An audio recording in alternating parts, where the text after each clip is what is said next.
Oke, bismillahirrahmanirrahim. Assalamualaikum warahmatullahi wabarakatuh.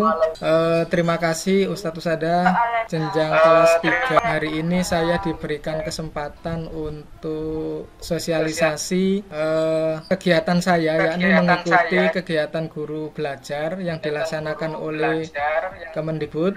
Ya, nah ini sudah masuk seri program guru belajar, sesi asesmen kompetensi minimum. Nah, yang perlu saya sosialisasikan di sini adalah tentang konsep asesmen nasional. Ini pengantarnya. Asesmen nasional adalah program penilaian terhadap mutu setiap sekolah, madrasah, dan program kesetaraan pada jenjang dasar dan menengah. Jadi asesmen ini untuk menilai mutu sebenarnya Ustadz. Ya, nanti di perbedaan UN dan asesmen nasional itu dijelaskan lebih lengkap. Nah, mutu satuan pendidikan dinilai berdasarkan hasil belajar siswa yang mendasar, yakni literasi, numerasi, dan karakter, serta kualitas proses belajar mengajar dan iklim satuan pendidikan yang mendukung pembelajaran. Nah, ini asesmen nasional itu lebih holistik ya Ustadz ya. Bahasa saya itu lebih menyeluruh ya. Asesmen nasional begitu. Nah, informasi-informasi tersebut diperoleh dari 3 instrumen utama, yakni AKM. Ya, AKM ini sudah gencar disosialisasikan oleh pemerintah ya. Jadi bahkan sudah beberapa kali di SDMM, bahkan kalau tidak salah KKG Kecamatan Manyar itu juga sudah bergerak di sosialisasi AKM ya.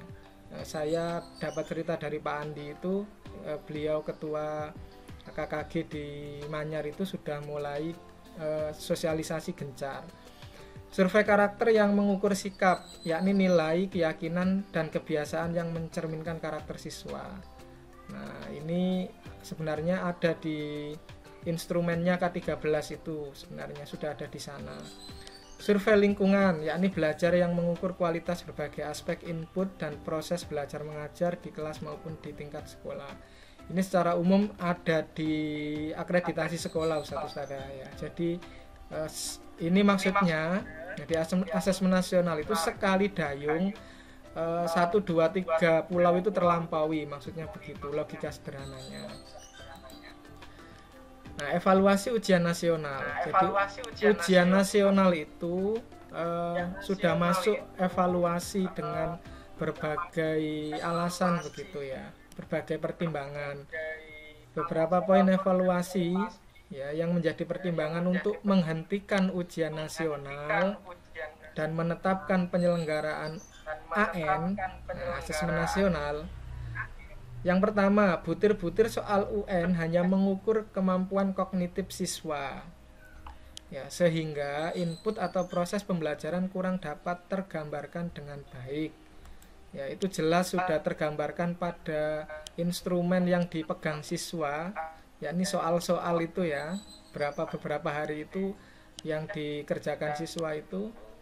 Nah, jadi ini menjadi alasan utama untuk menghentikan pelaksanaan UN ya, untuk diganti dengan AN ya. Hal ini belum sejalan dengan tujuan pendidikan yang ingin mengembangkan kemampuan berpikir tingkat tinggi. Nah, memang diakui bahwasanya soal-soal UN itu kurang mengarah pada soal hot begitu ya. Ya mungkin beberapa waktu yang lalu karena banyak kritik, soal-soal UN itu sudah mengarah ke beberapa soal hot ya.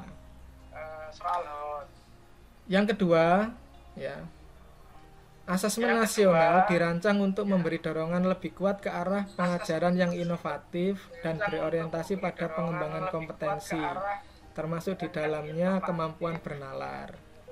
Nah, jadi asesmen nasional itu dirancang untuk memberikan mendorong ya ke arah kegiatan pengajaran yang inovatif. Nah, ini pasti yang targetnya itu adalah para pendidik ya, para pendidik bagaimana bisa mengembangkan mutu pembelajarannya agar siswa itu dalam proses pembelajaran itu bisa punya kemampuan bernalar ya. Karena sekali lagi kembali kemampuan bernalar ini adalah salah satu dari kompetensi abad 21 itu. Nah, jadi begitu. Nomor 3, UN kurang optimal sebagai alat untuk mengevaluasi mutu pendidikan secara nasional. Ya, hal ini disebabkan UN diterapkan di akhir jenjang pendidikan, ya. Kurang lebih sebagai assessment of learning, ya, sebagai mengukur pembelajaran saja, yang mengukur capaian akhirnya, bukan sebagai alat assessment of learning for learning, yakni mengukur prosesnya. Nah, jadi harapannya AN nanti itu bisa mengukur prosesnya, bukan mengukur akhir dari hasil yang dicapai siswa. Nah, ini perbandingan asesmen nasional dengan ujian nasional.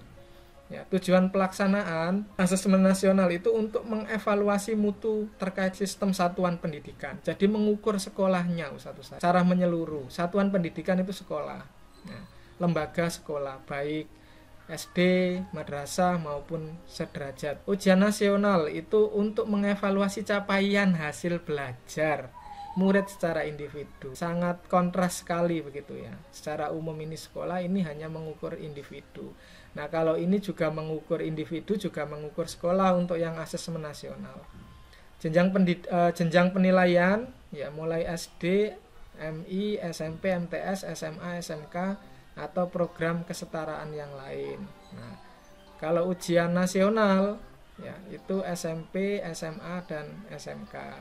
Level siswa, ya untuk level siswanya itu 5, 8 dan 11. Nah, untuk ujian nasional itu pada tingkat akhir jenjang saja.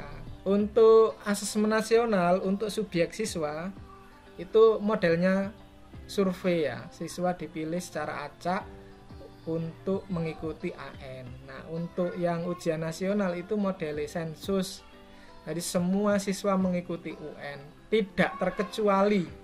Bahkan yang sakit pun harus mengerjakan kan di rumah sakit itu, dijaga polisi lagi ya. Jadi sampai begitu. Model soalnya ada pilihan ganda